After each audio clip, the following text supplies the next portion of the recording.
নমস্কার,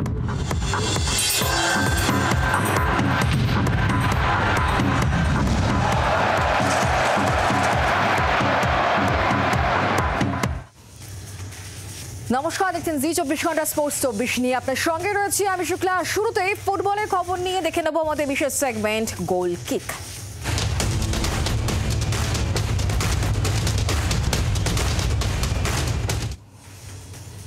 আইএসএল বৃহস্পতিবার ঘরের মাঠে খেলতে নামছে ইস্ট বেঙ্গল। তবে ম্যাচের আগে চোট আঘাতের সমস্যায় চিন্তিত লাল হলুদ কোচ দিয়ামান্তাকোস এবং ক্রেসপোদের বাদ দিয়ে ওড়িশা পদের ঘুঁটি সাজাচ্ছেন অস্কার ব্রুজো। চোট আঘাতে জর্জরিত ইস্টবেঙ্গল বৃহস্পতিবার ঘরের মাঠে ওড়িশা এফসির বিরুদ্ধে প্রথম একাদশ থেকে 4 থেকে 5 জন ফুটবলারকে পাবেন না ইস্টবেঙ্গল কোচ অস্কার ব্রুজো। চোটের জন্য নেই সৌল ক্রেসপো, সম্ভবত খেলতে পারবেন না দলের অন্যতম ভরসা দিয়ামান্তাকোস। ম্যাচের আগে অনুশীলনেও ছিলেন না তিনি, সম্ভবত খেলতে পারবেন না hectare ইউসতেও। I told you that we are in a delicate situation. Probably 5 potential players of the first 11 cannot be there tomorrow, so I'm not going to give names. I'm not going to personalize the problem that we have in the squad. I'm going to say that probably 4 or 5 players that everybody can think that are potential players for the first 11, probably we will not count on them tomorrow. ISL এ এখনো পর্যন্ত 23 ম্যাচে 11 গোল করেছে ওড়িশা। তবে নিজেদের ডিফেন্সের উপরই ভরসা রাখছেন east Bengal coach. I'm happy because this is opportunities for us to show the power of our unit, the consistency of our defense, the continuity of the clean sheets. So all what you are saying is additional fuel for us to try to do the things well tomorrow. এখন দেখার পরপর দুটো match জেতার পর এই ম্যাচেও জয়ের ধারা ধরে রাখতে পারে কিনা ইস্ট বেঙ্গল ক্লাব। ক্যামেরায় রঞ্জিতের সাথে অর্কদীপ্ত, জি 24 ঘন্টা, কলকাতা। নাওরে মহেশ সিং ইস্টবেঙ্গলের অন্যতম ভরসা। বৃহস্পতিবার ঘরের মাঠে ওড়িশার বিরুদ্ধে তার উপরে অনেকটাই নির্ভর করতে হবে ইস্টবেঙ্গল কোচকে। প্রতিপক্ষ নয়, নিজের দলের ওপর ভরসা রেখেই ম্যাচ থেকে 3 পয়েন্ট আনতে চান মহেশ।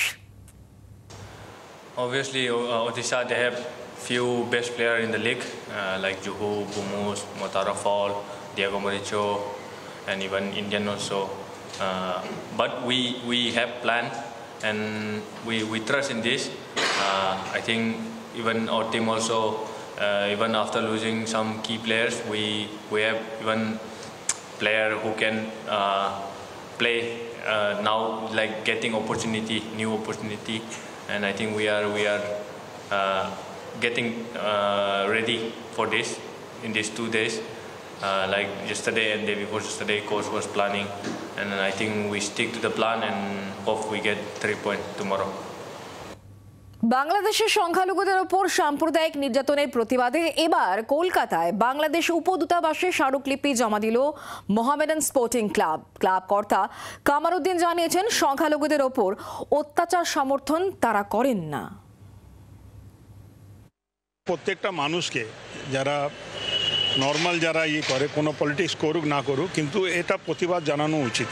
যে কোনো জায়গা ওয়ার্ল্ডের মধ্যে, শুধু বাংলাদেশ না, পুরো ওয়ার্ল্ডের মধ্যে, ইন্ডিয়ার মধ্যে যে কোনো জায়গা সংখ্যালঘুর সঙ্গে বা যারা মাইনরিটি আছে তাদের সঙ্গে যদি এরকমভাবে কোনো অত্যাচার হয়, সেটা সঠিক নেই যে কোনোই জায়গা। তো তার জন্য আমরা প্রতিবাদ জানাবার জন্য এসেছি। একটা আমরা ডেপুটেশন দেবো ক্লাবের পক্ষ থেকে। এটা ইস্ট বেঙ্গল মোহনবাগান দিয়েছে, আমাদেরও দেওয়া উচিত, কেন আমরা 3 প্রধানের মধ্যে 1 প্রধান আছি। তার জন্য আমাদের আসতে হয়েছে আজকে ডেপুটেশন দেওয়ার জন্য। হাওড়ার ডুমুরজলা মাঠে শুরু হয়েছে আন্তঃজেলা সিএবি মহিলা ক্রিকেট লিগ। 10 ডিসেম্বর থেকে শুরু হওয়া এই লিগ চলবে 13 ডিসেম্বর পর্যন্ত। বর্তমানে হাওড়ায় এই লিগে খেলছে বাঁকুড়া, বীরভূম এবং হাওড়া থেকে আসা দলগুলো। হাওড়া ছাড়াও অন্যান্য কয়েকটি জেলাতেও এই লিগের ম্যাচ হবে। ফাইনাল হবে ইডেন গার্ডেন্সে। সিএবি পরিচালিত এই লিগের তত্ত্বাবধানে রয়েছে হাওড়া ডিস্ট্রিক্ট স্পোর্টস অ্যাসোসিয়েশন। এটা সিএবির পরিচালিত league, inter district under 18 women league মহিলাদের। আজকে 3টে ডিস্ট্রিক্ট খেলবে, হাওড়া, বাঁকুড়া, বীরভূম। আবার 15, 16, 17 আরও 3টে ডিস্ট্রিক্ট আসবে। এবার আমাদের দীর্ঘ 2 বছর এই মাঠ আমাদের মানে ডিস্ট্রিক্টের ট্র্যাডিশনাল ছিল। এখানে বরাবর প্রায় 40-50 বছর ধরে এখানেই লিগ হতো। রথীন বোস মেমোরিয়াল আমন্ত্রণমূলক সারা বাংলা টেবিল টেনিস প্রতিযোগিতা শুরু হলো চুচুড়া যুব সংঘ ক্লাবে। বয়স ভিত্তিক এই প্রতিযোগিতায় 250-রও বেশি প্রতিযোগী অংশ নিচ্ছে। 11 থেকে 15 বছর বয়সী খেলোয়াড়দের ছেলে এবং মেয়ে মোট 6টি বিভাগে খেলা হবে। ফাইনাল হবে 15ই ডিসেম্বর। টুর্নামেন্টের উদ্বোধনী অনুষ্ঠানে উপস্থিত ছিলেন জাতীয় কোচ বিহির ঘোষ, ভেটারেন্স বিশ্ব চ্যাম্পিয়ন মান্তু মুর্মু। মাঠ ভর্তি ঘাস, সেই মাঠে নিয়মিত হয় খেলাধুলো, বড় বড় টুর্নামেন্টও হয়। দিনের বেলা যে মাঠে বুটের দাপাদাপি শোনা যায়, রাত হলেই আবার একেবারে অন্য ছবি। রাতের অন্ধকারে এই মাঠ চলে যায় নেশাগ্রস্তদের দখলে। বেহাল অবস্থা থেকে হাল ফেরার অপেক্ষায় মালবাজারের ওদলাবাড়ির বিধানপল্লীর ফুটবল মাঠ। মাঠে যত্রতত্র ছড়িয়ে ছিটিয়ে মদের বোতল, সঙ্গে ছড়িয়ে ভাঙা কাঁচের টুকরো। বেহাল দশায় ঢুকছে মালবাজার ব্লকের ওদলাবাড়ির বিধানপল্লী ফুটবল মাঠ। ডুয়ার্সের মধ্যে নামকরা ফুটবল মাঠ এটি। বড় বড় ফুটবল টুর্নামেন্ট হয় এই মাঠে। এই ফুটবল মাঠে সকাল বিকেল ফুটবল অনুশীলন হয়, পাশাপাশি বিভিন্ন স্কুলের ছাত্রছাত্রীরাও খেলাধুলো করে এই মাঠে।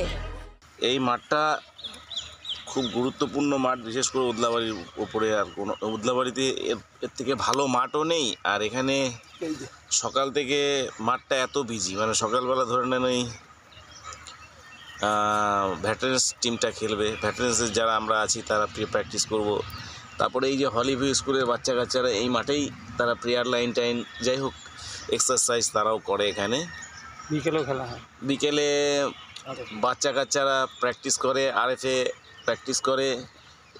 মানে এই মাঠটার উপরেই ডিপেন্ড করে আমাদের এই এলাকার বাচ্চা কাচ্চারা মানে খেলাধুলা করে আর কি। ওদলাবাড়িতে মাঠ বলতে তো আমরা এই মাঠটাই বুঝি, এত সুন্দর একটা মাঠ। এই মাঠে মর্নিং মানে সকালবেলা ভেটারান্সরা প্র্যাকটিস করে, বিকালবেলা নাইট ফুটবল হয়। এই যে 6 তারিখে নাইট ফুটবল শুরু হবে, 12 তারিখ অবধি নাইট ফুটবল হবে। তবে ওদলাবাড়ির গুরুত্বপূর্ণ এই মাঠের হাল দিন দিন খারাপ হচ্ছে। রাত হলেই নেশার আসর বসে এই মাঠে। এতেই সমস্যায় পড়েছেন এলাকার খেলোয়াড় থেকে সাধারণ মানুষ। রাতে অন্ধকারের পরে সন্ধ্যা নামলে এখানে মদের আসর, বিভিন্ন ধরনের নেশা আমরা দেখছি আর কি। সঙ্গে এরা যে নেশা করছে সেটাও নয়, এদের বোতলগুলোকে ভেঙে টেঙে সেই বোতলগুলোকে যেখানে সেখানে ফেলে রেখে দিচ্ছে মাঠের মধ্যে। এটা একটা বিপজ্জনক ব্যাপার।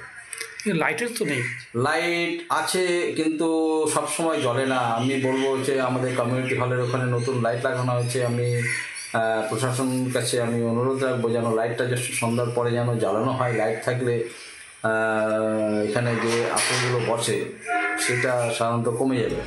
অভিযোগ শুনে প্রশাসনের পক্ষ থেকে ব্যবস্থা নেওয়ার আশ্বাস দেওয়া হয়েছে। হ্যাঁ, ব্যাপারটা আমি আজকেই জানলাম, আমার জানা ছিল না। তবে জেনেছি যখন, তবে আমি আজকেই দেখছি কি করা যেতে পারে। আমরা একটু নজরদারি রাখবো। আর এটা তো একটা খারাপ বিষয়ই, যেহেতু এখানে বাচ্চার থেকে বড় সবাই খেলাধুলো করে, প্র্যাকটিস করতে সবাই আসে। তার জন্য এটা তো যেই করুক না কেন খুবই জঘন্য একটা কাজ। ওদলাবাড়ি বিধানপল্লীর এই মাঠে নেই কোনো প্রাচীর, নেই আলোর ব্যবস্থাও। পরিস্থিতি যা, তাতে দ্রুত ব্যবস্থা না নিলে একদিন মাঠের অবস্থা আরও খারাপ হবে, ফলে প্রভাব পড়বে খেলাধুলোর উপর। মালবাজার থেকে অরূপ বসাকের রিপোর্ট, জি24 ঘন্টা। এবার খেলার টুকরো খবর নিয়ে থাকছে ফাস্ট ট্র্যাক।